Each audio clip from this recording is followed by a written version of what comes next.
लहानपणीची दिवाळी किती जोरात असायची ना मित्रांनो. कधी विचारच केला नाही की आपले आई वडील आपली दिवाळी किती छान साजरी करत होते.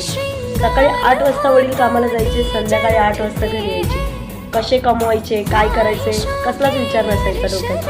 फक्त यावर्षी दिवाळीला 2 ड्रेस हवेत, भरपूर सारी दिवाळी करायची, आईला सांगायचं. आणि यावर्षी फटाकडे तर वडिलांकडून खूपच घ्यायचे. बस एवढंच डोक्यात असायचं. पण वडिलांनी पण कधी नाही म्हटले नाही, सगळ्या इच्छा पूर्ण केल्या. त्यांच्याकडे असो नसो कधीच विचार केला नाही. दरवर्षी दिवाळीला आम्हाला नवीन ड्रेस असायचे, पण वडिलांचं नेहमी म्हणणं असायचे, माझ्या आधीचेच ड्रेस एवढे पडलेले शिवून काय करू.